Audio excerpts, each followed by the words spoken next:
కేసీఆర్ గారి కుటుంబంలో ఏం జరుగుతోంది, అసలు ఈ లెటర్ కథ ఏంటి? కవిత గారికి కొద్దిగా అసంతృప్తి ఉంది. ఆమె విషయంలో కొంత కుటుంబ సభ్యులు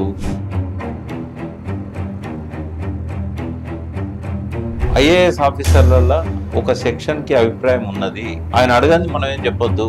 ఒకవేళ చెప్తే కనుక ఆయన సహించడు. నీకు తెలియదా బాబు? 98% ఖాళీ చేస్తాను, నీకు తెలియదు. ఈ తప్పుడు చేయక ఊకొని ఇంతకుముందుకు అంతా ఎప్పిగానే ఆయనకి రామాయణం అంతా రాముడు చెప్పారు. వినియోగించకుండా తీసుకుంటారా కాళిదాసి దగ్గర పక్కన నీకు క్వశ్చన్ అడగాలి. సరే, ఇప్పుడు మనలాంటి వాళ్ళని పక్కన పెడితే సొంత కూతురుకి కూడా ఆయనను వ్యక్తిగతంగా కలిసి చర్చించే ఛాన్స్ ఎప్పుడు రాలేదంటారా? వీళ్ళు ఇవ్వట్లేదంటారా? అంటే ఆయన ఇంట ఇవ్వడానికి అవకాశం లేదంటారా? నేను అర్థం చేసుకున్న దాన్ని బట్టి ఆ కుటుంబంతో ఉన్న సంబంధాల వల్ల 2014 నుంచే వీళ్ళ మధ్య గ్యాప్ స్టార్ట్ అయింది.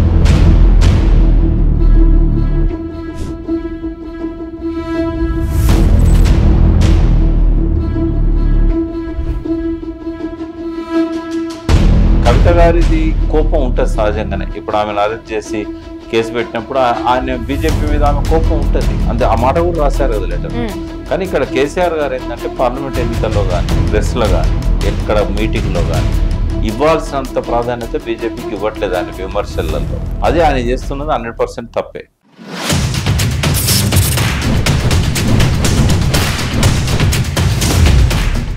నమస్తే, వెల్కమ్ టు సోషల్ పోస్ట్. నేను మౌనిక. ప్రస్తుతం మనతో తెలంగాణ ఉద్యమకారులు, ప్రముఖ అనలిస్ట్ వి ప్రకాష్ గారు ఉన్నారు. సార్తో మాట్లాడదాం. సార్ నమస్కారం. నమస్కారం మౌనిక. కవిత గారి మీద ఇప్పుడు జరగట్లేదు, ఆమె మీద వస్తున్న కొన్ని ఆరోపణలు అయితే ఇప్పుడు స్టార్ట్ చేసినాయి, ఈ లేఖతో స్టార్ట్ చేసినాయి కాదు, అంతకు ముందు నుంచే ఉన్నాయి. ఈవిడ పార్టీ పెట్టే అవకాశాలు ఉన్నాయి, ఈవిడ సొంతంగా తండ్రికి దూరంగా ఉంటుంది అనేసి చాలా ఆరోపణలు అయితే ఈమె మీద వచ్చాయి. పార్టీ పెట్టే విషయం ఒకటి చెప్తాను నేను. భారతదేశంలో కొన్ని వేల మంది పార్టీలు పెట్టారు. అవును, కొన్ని డజన్ల పార్టీలు కూడా మిగలలేదు. అంటే డజన్లు కూడా కాదు, డజన్ పార్టీలు కూడా మిగలలేదు. ఇప్పుడు చెన్నారెడ్డి 78లో ముఖ్యమంత్రి అయిన తర్వాత, అంతకుముందు ఆయనకు అపారమైన అనుభవం ఉంది. 1952 ఆ టైం నుంచి ఆయన మంత్రిగా పనిచేశాడు. ఆయన పెట్టిన పార్టీ కూడా అడ్రస్ లేకుండా పోయింది. 84లో పెట్టాడు ఆయన. నేషనల్ డెమోక్రటిక్ పార్టీ ఏదో పేరుతో పెట్టాడు. ఒక సీటు కూడా గెలవలేదు. ఒక సీట్లో కూడా డిపాజిట్లు వచ్చినట్టు సందర్భాలు లేవు. తర్వాత అంత పెద్ద వ్యక్తి, చెన్నారెడ్డి కంటే పెద్ద వ్యక్తి ఎవరు లేరు. తర్వాత ఎంతమంది, దేవేందర్ గౌడ్ పార్టీ పెట్టిండు, చిరంజీవి పార్టీ పెట్టిండు, మధ్యలో కన్సీరామ్ వచ్చి ఇక్కడ పార్టీ బలోపేతం చేయడానికి ప్రయత్నం చేశాడు. ఎన్ని పార్టీలు ఎన్ని వచ్చినా, ఎన్ని కొత్త పెట్టినా ఏ పార్టీ మిగలలేదు. మిగిలిన ఏంటంటే ఓన్లీ 3 పార్టీలు. ఒకటి తెలంగాణ ప్రజాసమితి 69లో చెన్నారెడ్డి పెట్టిండు. ఆ నినాద బలంతో 14 మందిలో 10 మందిని గెలిపించుకున్నాడు పార్లమెంట్ సభ్యులను. ఆ పార్టీ స్థిరపడ్డది. స్థిరపడ్డ పార్టీని మళ్ళా కాంగ్రెస్ లో కలిపాడు, కానీ నిలబడ్డది. మనకు స్వాతంత్రం వచ్చినాక తెలంగాణ ప్రాంతంగానే ఆంధ్రప్రదేశ్, ఉమ్మడి ఆంధ్రప్రదేశ్ లో కానీ పెట్టిన పార్టీలలో ఫస్ట్ పార్టీ నిలబడ్డది తెలంగాణ ప్రజాసమితి. ఆ 1 year అయినా. అంతకంటే ముందు సర్దార్ గౌతులచ్చన్న పార్టీ పెట్టాడు. 58లో ఇదే చెన్నారెడ్డి 58లో కూడా పార్టీ పెట్టాడు. ఎవరు ఎన్ని పార్టీలు పెట్టినా కూడా ఫస్ట్ నిలబడ్డ పార్టీ 69, సెకండ్ నిలబడ్డ పార్టీ తెలుగు జాతి ఆత్మగౌరవ నినాదంతో కంటిన్యూగా వస్తున్న కాంగ్రెస్ పాలనకు గండి కొట్టింది ఎన్టీ రామారావు. 3వ నిలబడ్డ పార్టీ తెలంగాణ రాష్ట్ర సమితి. అంటే తెలంగాణ నినాదానికి ఉన్న బలము, ప్రజల్లో ఉన్న ఆకాంక్ష, ఉద్యమం యొక్క పునాది, ఇవి ఈ 2 పార్టీలు నిలబడడానికి కారణమైనవి. ప్రజాసమితి కానీ, రాష్ట్ర సమితి కానీ. కంటిన్యూగా వస్తున్న కాంగ్రెస్ పాలన, ఇష్టం వచ్చిన నియంతృత్వము, ఎమర్జెన్సీ, ఇవన్నీ కారణాలుగా తెలుగు జాతి ఆత్మగౌరవం పేరుతో ఆయనకున్న జనంలో ఆదరణ, అంటే ఈ హీరో కూడా అంత ఆదరణ లేదు ఎన్టీ రామారావుకు ఉన్నంత. ఒక దేవునిలాగా చూస్తారు ఆయన, రాముడు కృష్ణుడు అంటే. ఇలా కళలో కూడా మీకు ఎన్టీ రామారావు రూపమే కనబడుతుంది. అంత బాగా ప్రభావితం చేయగలిగాడు. అంటే ఈ పార్టీలు ఎందుకు నిలబడ్డాయని చెప్పడానికి ఒకటి పెట్టిన వాళ్ళు, చెన్నారెడ్డికి ఉన్న బలమైన నాయకత్వం, ఉద్యమానికి ఉన్న బలమైన బ్యాక్గ్రౌండ్. ఇక్కడ ఎన్టీ రామారావుకు ఉన్న బలమైన బ్యాక్గ్రౌండ్, తెలుగు జాతి ఆత్మగౌరవానికి ఉన్న విలువ, కాంగ్రెస్ వ్యతిరేకత. కేసీఆర్ కూడా ఉద్యమ బ్యాక్గ్రౌండే. మరి కేసీఆర్కు వ్యక్తిగతంగా కరిష్మా లేకపోయినా కూడా డిప్యూటీ స్పీకర్ హోదాలో ఉన్నాడు, ఎమ్మెల్యే ఉన్నాడు, టీడీపీలో సీనియర్ నాయకుడు. 3టికి రిజైన్ చేసే వరకు ఆయనకు గుర్తింపు వచ్చింది. తెలంగాణ కావాలనే ఒక బలమైన పరిస్థితులు ఆనాడు ఉన్నాయి. ఎన్కౌంటర్లు కావచ్చు, రైతుల ఆత్మహత్యలు కావచ్చు, కరువు పరిస్థితులు కావచ్చు. ఒక పార్టీ పెట్టి నిలబెట్టాలంటే ఇట్లాంటి వాతావరణం ఇప్పుడు ఉన్నదా? లేదు చాలా మంది కూడా. పవర్ఫుల్ స్లోగన్ సామాజిక తెలంగాణ. ఉమ్, కానీ పవర్ఫుల్ స్లోగన్ ఇచ్చినంత మాత్రాన పార్టీలు నిలబడాయి. ఉదాహరణకి ఇందిరారెడ్డి, ఇదే కేసీఆర్ సక్సెస్ అయిన కాడ, చెన్నారెడ్డి సక్సెస్ అయిన కాడ, అప్పుడు ఎంతో అవసరం తెలంగాణ ఉద్యమానికి ఉన్నా కూడా, పీపుల్స్ వారు కూడా తెలంగాణ కావాలని అన్నా కూడా ఇందిరారెడ్డి వస్తే ప్రజలు ఆదరించలేదు. తెలంగాణ నినాదానికే ఇందిరారెడ్డిని ఆదరించలేదు. ఓకే. సామాజిక తెలంగాణ అంటే చాలా కోణాలు ఉంటాయి. ముందు సామాజిక తెలంగాణ నాయకత్వం వహించాల్సింది ఉమ్, అప్పర్ కాస్ట్ కాదు.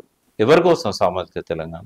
ఫస్ట్ అది మైనస్ పాయింట్ కవిత గారికి. ఉమ్, పోనీ సామాజిక తెలంగాణ నినాదం ముందు పెట్టి ఒక బహుజనున్నో ఒక దళితున్నో అధ్యక్షునిగా పెట్టింది అనుకోండి, అప్పుడు యాక్సెప్టెన్స్ వస్తుంది. ఉమ్, బట్ ఆ నినాదానికి ఇప్పుడు అంత అవకాశం లేదు. ఎందుకంటే సామాజిక తెలంగాణ లీడర్స్ అంటున్నారు, బుద్ధిజీవులు అంటున్నారు, మేధావులు అంటున్నారు. కింది జనం అనట్లేదు. బహుజనులకు రాజ్యాధికారం కావాలని వాళ్ళు అనట్లేదు. ఉమ్, అప్పుడు కూడా అంతే, తెలంగాణ అని విద్యావంతులు ప్రొఫెసర్స్ అన్నారు తప్ప కింది జనం అనలేదు. హైకోర్టులో వకీళ్ళు అనలేదు, ఉస్మానియా హాస్పిటల్లో డాక్టర్లు అనలేదు, జర్నలిస్ట్ సంఘాలలో ఏ 10 మందినో పక్కకు పెడితే ఎవరూ అనలేదు. భావజాల వ్యాప్తి ఎంత లోతుగా తీసుకపోతే అంత లోతుగా పోయిన భావజాలాన్ని అర్థం చేసుకోగలిగారు. అదే హైకోర్టు నుంచి వేల సంఖ్యలో అడ్వకేట్స్ వచ్చారు, అదే ఉస్మానియా హాస్పిటల్ నుంచి డాక్టర్లు అందరూ వచ్చారు. చిత్తు కాగితాలు ఏర్పడిన వాడి దగ్గర నుంచి డీజీపీ లెవెల్ పోలీస్ ఆఫీసర్ల దాకా, ఐఏఎస్ ఆఫీసర్ల దాకా పరోక్షంగానో ప్రత్యక్షంగానో ఉద్యమానికి మద్దతు ఇచ్చారు.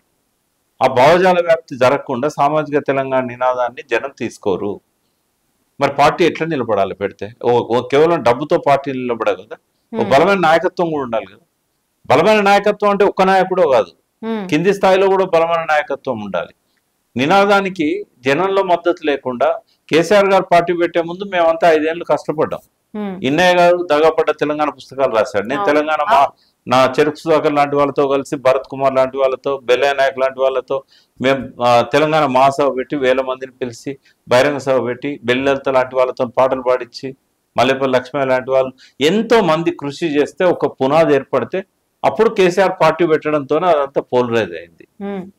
ఊరికే అవుతుందమ్మా పార్టీ పెట్టి నడిపించాలంటే. ఆ కేసీఆర్ మాటల్లో చెప్పాలంటే పార్టీ పెట్టడం పాండబ్బ కాదు అని అన్నాడు ఆయన. ఒక స్టేజ్ లో ఇంటెలిజెన్స్ వాళ్ళు ఆయనకు రిపోర్ట్ ఇచ్చారు, కేటీఆర్ గారికి మీరు ముఖ్యమంత్రి పదవి ట్రాన్స్ఫర్ చేస్తే హరీష్ రావు గారు, ఈటెల రాజేందర్ లాంటి వాళ్ళు పార్టీ పెట్టడానికి సిద్ధంగా ఉన్నారు అని ఒక ఇంటెలిజెన్స్ తప్పుడు రిపోర్ట్, అది రాయించబడ్డ రిపోర్టు. వాళ్ళు ఎవరు పార్టీ పెట్టడానికి ఆ రోజు ప్రిపేర్ కూడా కాలేదు, నేనే సాక్ష్యం దానికి. కానీ ఆ రిపోర్ట్ చూసిన తర్వాత కోపంతో పార్టీ పెట్టడం అంటే పాండబ్బ పెట్టడం అని రావడం మైక్ పట్టుకొని అందరినీ దులిపాడు కేసీఆర్. అంటే కేటీఆర్ ను ముఖ్యమంత్రి కాకుండా ఆపింది కావచ్చు ఆ ఇంటెలిజెన్స్ రిపోర్టు. కానీ ఆయన మాటలు మాత్రం చాలా పవర్ఫుల్. అంటే కేటీఆర్ గారిని ముఖ్యమంత్రి చేసే అవకాశం అప్పుడు చేద్దాం అనుకున్నారు కదా, మంత్రులు కూడా బయటకు వచ్చి మాట్లాడారు కదా. మోడీ గారు కూడా ఏదో కేసీఆర్ గారు అన్నారని చెప్పారు కదా, నన్ను అడిగాడు అని.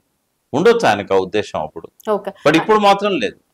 ఇప్పుడు కేటీఆర్ గాని, కవితకు గాని, ఇంకోరికి గాని, హరీష్ రావు గారికి గాని ముఖ్యమంత్రి ఇవ్వాలనే ఆలోచన కూడా ఆయన చేయడు. ఎందుకంటే ఫస్ట్ ఇంకో 5 years ఆయన ముఖ్యమంత్రి ఉంటాడు. ఉన్న తర్వాతనే సెకండ్ టర్మ్ లో, నెక్స్ట్ వచ్చే సెకండ్ టర్మ్ లో ఆయన ఒకవేళ నాకు ఆరోగ్యం సహకరిస్తలేదు అనుకున్నప్పుడు ఆయన ట్రాన్స్ఫర్ చేస్తాడు. ఒకవేళ ఆరోగ్యం సహకరిస్తే 2వ టర్మ్ కూడా ఇవ్వడు, గ్యారెంటీగా చెప్తున్నాను. ఆయన మనసెరిగిన వ్యక్తే చెప్తున్నాడు. ఎందుకంటే ఆయన పదవి కాంక్ష కాదు. అప్పుడు కూడా ఆయన దళితునికి ఇద్దాం అనుకున్నది మళ్ళీ మోసం చేసింది అని బయట ప్రచారం అయిన తప్పది. అప్పుడు కూడా ఆయన బాల్తాకరలాగా ఉండాలనుకున్నాడు. ముఖ్యమంత్రులను పెట్టి తెలంగాణ తెచ్చుడు కంటే పెద్ద పేరు ఇంకా నాకేమొస్తుంది, ఎవరినైనా పెట్టి నడిపిద్దాం అనుకున్నాడు పార్టీ అధ్యక్షుడు ఉండి, బాల్తాకరేలాగా. ఆయన ఎన్నడు బాల్తాకరే ముఖ్యమంత్రి కాదు, బట్ ముఖ్యమంత్రులను పెట్టిండు, దించిండు, మళ్ళీ పెట్టిండు. కేసీఆర్ కూడా అట్లే అనుకున్నాడు. ఇప్పుడు మీరు అన్నట్టుగానే నిజంగానే కేటీఆర్ గారికి అవకాశం ఇవ్వరు, కవితకి ఇవ్వరు, దళితున్నే పెడతాడేమో అనుకున్నా. దళితునికి ఎందుకు ఇవ్వలేదు అనేది చెప్పాలి కదా మొదలు. ఆయన ఎందుకు దళితునికి ఇవ్వలేదు అని అంటే, ఆనాడు కంప్లీట్ తెలంగాణ రాలేదమ్మా మనకు. మొన్న రేవంత్ రెడ్డి ముఖ్యమంత్రి అయిన తర్వాత పూర్తి తెలంగాణ వచ్చింది పోయిన సంవత్సరం June 2కి. అంటే 7 నెలల తర్వాత, ఆయన ముఖ్యమంత్రి అయినాక 6 నెలల తర్వాత వచ్చింది. అప్పుడు కూడా ఉమ్మడి రాష్ట్రము, హైదరాబాద్ ఉమ్మడి రాజధాని ఉండే, తర్వాత గవర్నర్ గారి దగ్గర లా అండ్ ఆర్డర్ ఉండే. అయితే తెలంగాణను వద్దన్న మోడీ, చంద్రబాబు, ఇక్కడ ఈయన ముఖ్యమంత్రి అంటే అక్కడ ఆయన ప్రధానమంత్రి అయ్యాడు. మళ్ళీ Article 3 తీసుకొచ్చి ఈ 10 ఏళ్ల పీరియడ్లోనే కాంగ్రెస్ తప్పు చేసింది అని మళ్ళీ రెండింటిని కలిపే అవకాశం కూడా ఉండే. తర్వాత కొత్తగా వచ్చిన తెలంగాణను కేసీఆర్ అర్థం చేసుకున్నంతగా ఇక్కడ భౌగోళిక పరిస్థితులు కానీ ప్రజల స్థితిగతులు కానీ తెలంగాణకి ఏం కావాలనే విషయంలో ఇంకెవరో అర్థం చేసుకుంటారని నేను అనుకోవట్లేదు. దళితులు నేను తక్కువ అంచనా వేయట్లేదు, కానీ దళితుడు అయినంత మాత్రాన కేసీఆర్ గారికి ఉన్నంత ప్రతిభా సంపత్తి అనుభవం ఇదంతా ఎందుకుంటది? కాబట్టి ఆయనే ఆ రోజు కరెక్ట్ అని నేనే వాదించాను. ఆయన లీడర్ ఎన్నికైన రోజు ఆ టీ న్యూస్ లోనే ఒక 3 గంటల పాటు ఎందుకు కేసీఆర్ ముఖ్యమంత్రి ఉండాలి అనేది నేనే బల్లగుద్ది చెప్పింది. ఆనాడున్న పరిస్థితి అది. ఇప్పుడు కూడా ఆయన ఏవైతే లక్ష్యాలు పెట్టుకున్నాడో మీరు చెప్తారా పూర్తయినాయని? కేసీఆర్ గారు చెప్పిన లక్ష్యాలన్నీ పూర్తయినాయా? 1 కోటి ఎకరాల మాగాన్ని నా స్వప్నం అన్నాడు, పూర్తయింది. ఇప్పుడు అది కాకనే కదా ఇప్పుడు ప్రతిపక్షంలో ఉన్నారు. అందుకే ఇవన్నీ చేయాలంటే అసంపూర్తిగా ఉన్న లక్ష్యాలు చాలా చేశాడు ఆయన.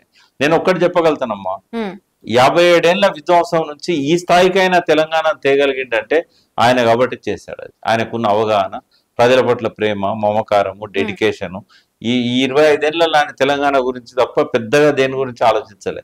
సొంత వ్యాపారం కూడా లేదు ఆయనకి, ఏ దేశానికి కూడా పోలేదు ఆయన. కేవలం సింగపూర్, మలేషియా, ఒకసారి చైనా పోయింది. ఇప్పటిదాకా ఆయన జీవితంలో ఈ 3 దేశాలు తప్ప ఆయన బదనాం చేసినట్టు దుబాయ్ కూడా పోలేదు ఆయన అన్నాడు. ఆయన పాస్పోర్ట్ తీసుకున్నదే 2013-14లో. ఫస్ట్ టైం వీసా స్టాంపింగ్ పడ్డదే 14లో పడ్డది. అంటే అపవాదులు ఇవన్నీ బాగా చెప్తారు. బట్ కేసీఆర్ గారు ఇస్ అ డైనమిక్ లీడర్. ఆయన ఇంకో 5 ఏళ్ళు 10 ఏళ్ళు ఉంటే మొదట సంతోషించామని నేను. ఎందుకంటే ఈ తెలంగాణను బాగా అర్థం చేసుకున్న వ్యక్తిగా ఈ లక్ష్యాలన్నీ పూర్తి అయితే గత 10 ఏళ్లలో తెలంగాణను మొదటి 5 స్థానాల్లో పెట్టాడు, రేపు నంబర్ 1 స్థానాన్ని తీసుకెళ్తాడు. కాబట్టి ఆయనే ఉండాలని నేను కోరుకుంటున్నా. వీళ్ళు ఎంతమంది ఎన్ని రకాలుగా చికాకులు పెట్టినా కూడా ఆయన ముఖ్యమంత్రి ఉంటేనే ఇవన్నీ సర్దుకుంటాయి. ఒకవేళ కనుక ఆ కుటుంబంలో చీలికొస్తే అది ఒక్క కుటుంబానికే నష్టం కాదు, ఆ తెలంగాణ పార్టీకి నష్టమే కాదు, తెలంగాణకు నష్టం. ఎందుకంటే ఆ కుటుంబం విచ్ఛిన్నమైతే పాలనలో వాళ్ళు ఉండరు. పాలనలో వాళ్ళు ఉండనప్పుడు మళ్ళీ కుక్కలు చెప్పిన విస్తారైతే తెలంగాణ. ఇదే రేవంత్ రెడ్డి వచ్చి 1.5 years ఎంత వెనకకు నడిపించిండో తెలంగాణను, అదే పరిస్థితి మళ్ళీ అవుతుంది. ఇంకా రేవంత్ రెడ్డి అన్న కొంచెం డైనమిజం ఉన్నోడు, అధ్యయనం చేయగలుగుతాడు, కొంత మాట తీరు బాగాలేకపోయినా కూడా మనసు మంచిది. ఆయన తెలంగాణ కోసం ఏదో చేయాలన్న తపన ఉంది. బట్ ఆయన జైరాబాద్ బోర్డు పెట్టుకొని వరంగల్ దిక్కుపోతున్నాడు. ఆయన అనుకున్న లక్ష్యాల ప్రకారం ఆయన ఉండాలంటే ఆయన యాటిట్యూడ్ కరెక్ట్ ఉండాలి, మాట కరెక్ట్ ఉండాలి, ఇవన్నీ ఉండాలి. ఆయనకు చెప్పేవాళ్ళు లేకుండా పోయారు, మెంటర్స్ లేరు, థింక్ ట్యాంక్ లేదు, పైన సపోర్ట్ లేదు. ఆయన ఎన్ని చెప్పినా కూడా ఫోటోలు చూపెడితే కాదు. రాహుల్ గాంధీ సపోర్ట్ లేదు. ఆ సపోర్ట్ ఉంటే ఆయన ఇప్పటికి 10 సార్లు వచ్చి ప్రెస్ మీట్లలో పాల్గొనేవాడు, ప్రజలకు చెప్పేవాడు. మీరు గెలిపించినందుకు కృతజ్ఞతలను కూడా చెప్పడానికి రాలేదు. అంటే ఇవన్నీ మైనస్ పాయింట్స్ రేవంత్ రెడ్డి గారికి. బట్ కేసీఆర్ లాగా తెలంగాణ అర్థం చేసుకున్న పద్ధతిలో కొంత కేటీఆర్ గారు అర్థం చేసుకున్నారు. 10 ఏళ్ళు ఆయన డిఫాక్టో చీఫ్ మినిస్టర్ ఉన్నాడు. కవిత గారు అర్థం చేసుకున్నారు, హరీష్ రావు గారు అర్థం చేసుకున్నారు, నిరంజన్ రెడ్డి, జగదీష్ రెడ్డి లాంటి వాళ్ళు అర్థం చేసుకున్నారు, క్యాబినెట్ లో ఉన్న వాళ్ళు అర్థం చేసుకున్నారు, పార్టీ నాయకులు అర్థం చేసుకున్నారు.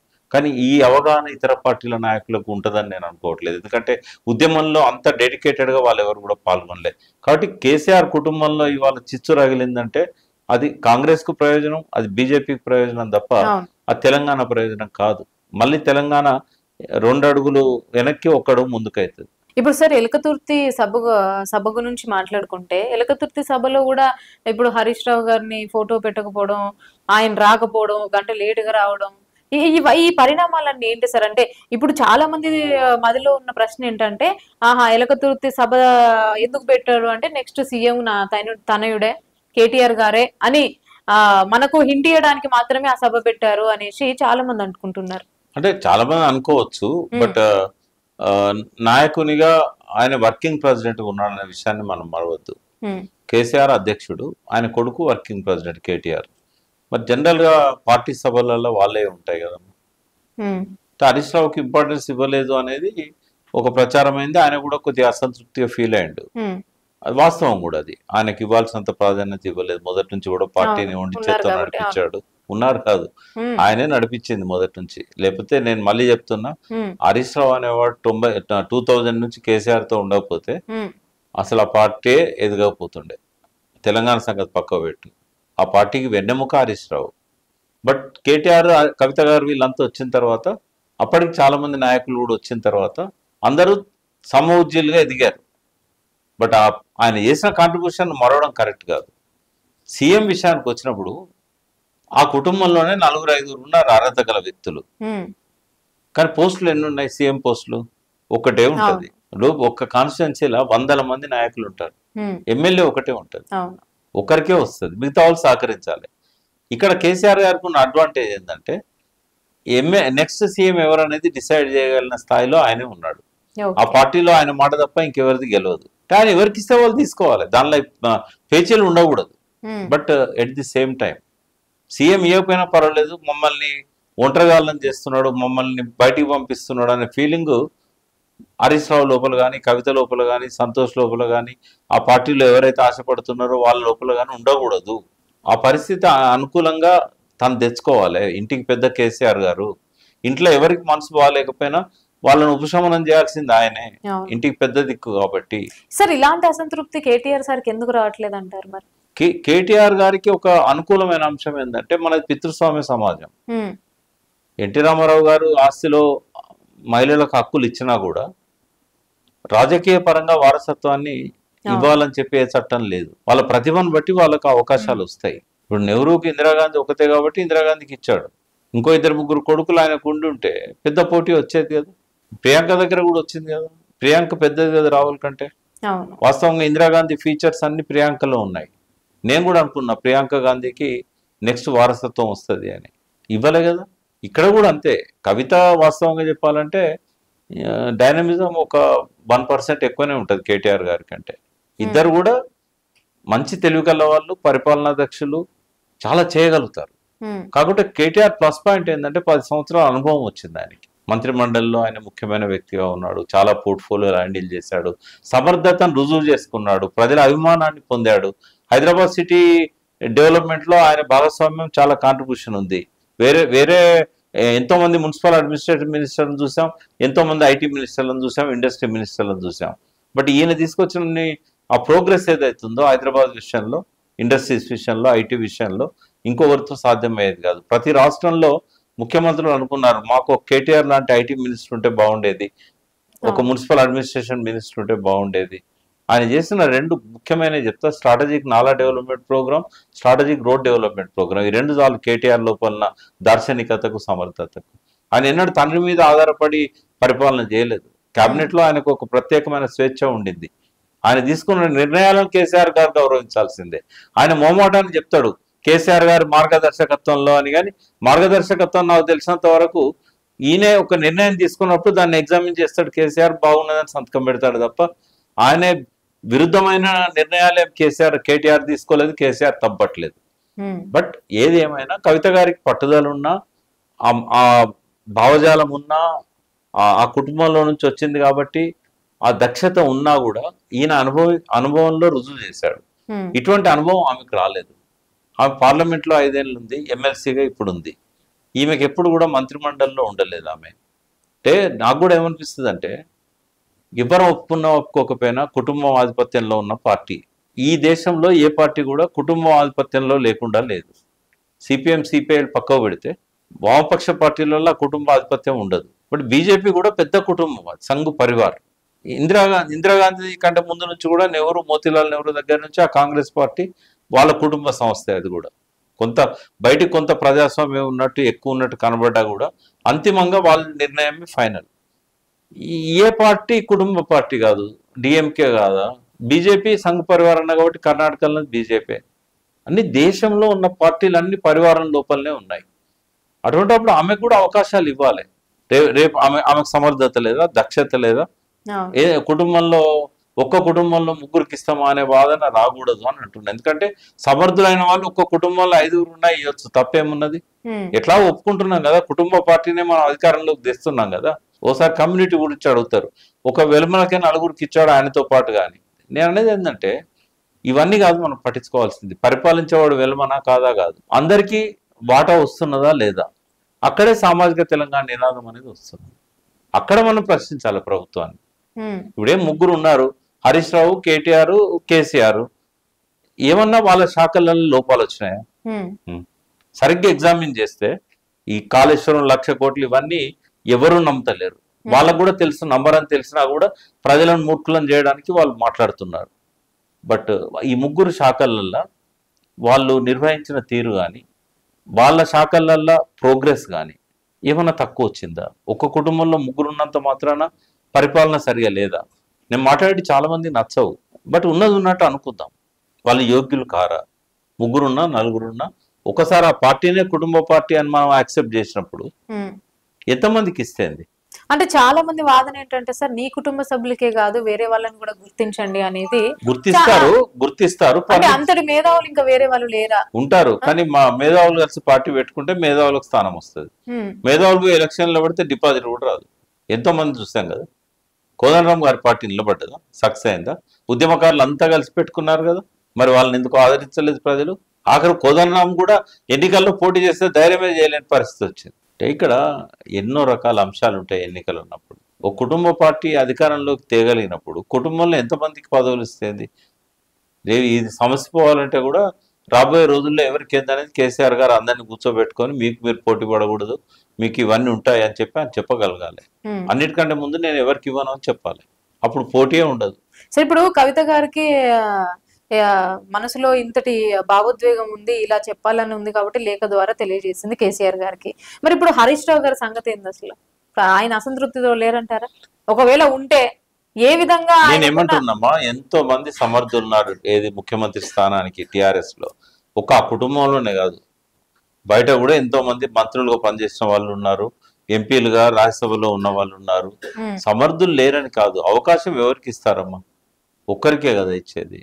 ఆయన అడ్జస్ట్ అయిపోయింది. ఎందుకు అయిపోయింది అంటే ఈ పార్టీ మొదటి నుంచి కూడా పెట్టింది కేసీఆర్ గారు, నడిపింది కేసీఆర్, తెలంగాణ తెచ్చింది కేసీఆర్ గారు. ఆయన ఉన్నంత కాలం ఇంకా ఆయన తర్వాతనే నాకు ఎవరైనా, ఆయన ఏం చెప్తే నేను అది చేస్తాను. ఆయన వల్లనే నేను ఎమ్మెల్యే కాకపోయినా నాకు మంత్రి పదవి ఇచ్చాడు 2004లో. ఆయన వల్లనే నాకు రాజకీయ భవిష్యత్తు వచ్చింది. కాబట్టి ఆయన ఉన్నంత వరకు నేను ఆయన నిర్ణయాలకు వ్యతిరేకంగా ఆయనను ఇబ్బంది పెట్టే పనులు నేను చేయను అని ఆయన డిసైడ్ అయ్యాడు. ఆయనకి ఎంత ఒత్తిడి ఉన్నది మీకు తెలుసా? 2014-15 నుంచి ఆయన మీద ఒత్తిడి ఉన్నది, ఆ పార్టీ నుంచి బయటికి రమ్మని. బీజేపీ నుంచి విపరీతమైన ఒత్తిడి. ఆయన మీద కూడా వచ్చాయి కదండి, బీజేపీలో చేరే అవకాశాలు ఉన్నాయి, బీజేపీ నుంచి పోటీ చేస్తారు. 10 ఏళ్ల నుంచి ఒత్తిడి ఉందమ్మా. బీజేపీలో ఉన్న అగ్రనాయకులు కూడా ఆయనతో మాట్లాడి రమ్మన్నారు, కానీ ఎన్నడూ కూడా ఆయన ఈల్డ్ కాలేదు. ఆయన ప్లేస్ లో ఎవరున్నా పోయేవాళ్ళేమో. కానీ ఆ కుటుంబంతో ఉన్న ఆయన సంబంధం, వాళ్ళ మామగారితో ఉన్న ఆయన సంబంధము, తెలంగాణ అన్నిటికంటే ఎక్కువ తను పోవడం వల్ల తెలంగాణకు నష్టం జరుగుతుంది, ఈ పార్టీలో ఇబ్బంది అయితే ఇవన్నీ ఉన్నాయి ఆయనకి. ఆయన అట్లా తొందరపడి చీల్చుకొని పోయేవాడు కాదు. ఆయనకు అత్యాశలు కూడా ఏముండవు. నాకు ఉన్నంతలో నాకు గౌరవం ఉంటే చాలు అనుకునే వ్యక్తి ఆయన. సరే, ఇప్పుడు కవితక్క గురించి మాట్లాడుకుంటే, కవిత గారు బీజేపీలోకి వస్తే మేము అనుమతించము అని డీకే అరుణ గారు అంటున్నారు. ఎందుకు పోద్దమ్మా? ఏ పార్టీలో అనుమతించము అని అంటే ఆమె కవితక్క వెళ్తానందా? వీళ్ళు వద్దంటున్నారా? వీళ్ళు ఆహ్వానిస్తున్నారా? ఆమె ఏ పార్టీకి పోయినా అసెటేనమ్మా, కానీ తెలంగాణకు నష్టం జరుగుతుంది. కాబట్టి నేను కూడా ఆమెను అడ్వైజ్ చేయట్లేదు ఏదో పార్టీ పెట్టమనో వేరే పార్టీలో బొమ్మనో. ఇంట్లో చిన్న సమస్య ఇది, ఆ టీ కప్పులో తుఫాన్ అంటాం కదా, అది దాన్ని సర్దగలిగిన వ్యక్తి ఉన్నాడు. షర్మిలకు జగన్ కు గొడవ అయినప్పుడు వాళ్ళ మధ్య సయోధ్యకు ఎవరు ప్రయత్నం చేయలేదు. విజయమ్మ లాంటి వ్యక్తి అశక్తురాలుగా మిగిలిపోయింది. బట్ ఇక్కడ కేసీఆర్ అనే టవరింగ్ పర్సనాలిటీ ఉన్నప్పుడు, కానీ ఎన్నో సమస్యలను పరిష్కరించగలిగే విజ్ఞత ఉన్న నాయకుడు, ఆయనకి పెద్ద సమస్యనమ్మా. ఒకసారి పిలిచి కూర్చోబెట్టి కుటుంబ సభ్యులు అందరితో మంచిగా అదే ప్రయత్నం ఎందుకు చేయలేదు? ఎందుకు ఇంత దూరం వచ్చింది? ఆయన దేనికైనా కూడా ఓపిక ఎక్కువ ఉంటది. ఆయన టైం తీసుకుంటాడు, చేస్తాడు, ఎందుకు చేయడు? మనస్తత్వాలను గమనిస్తాడు, అర్థం చేసుకుంటాడు. చాలా సమస్యల కాలమే పరిష్కారం చెప్తుందని నమ్మే వ్యక్తి ఆయన. ఎవరిని హట్ చేయకుండా పరిష్కారం చేయగలుగుతాడు. అలా నాకైతే సంపూర్ణ విశ్వాసం ఉన్నది. ఆమె మనసులో అగ్నిపర్వతాలు రగులుతున్నాయి, ఆ విషయాలు ఆయనకు తెలియదు. చెప్పాలి కదా, మాలాంటి వాళ్ళం ఎవరో పోయి చెప్తే అది ఆటోమేటిక్ గా సర్దుకుంటది. కొంచెం టైం పడుతుంది. నేను కూడా అడిగాను ఆయన అపాయింట్మెంట్ ఈ విషయాలలో నేను కొంత హెల్ప్ చేయడానికి. చూద్దాం, ఆయన అపాయింట్మెంట్ ఇస్తే నేను కూడా రిజాల్వ్ చేయడానికి కొంత ప్రయత్నం చేస్తా, వాళ్ళ అవకాశం నాకు ఇస్తే.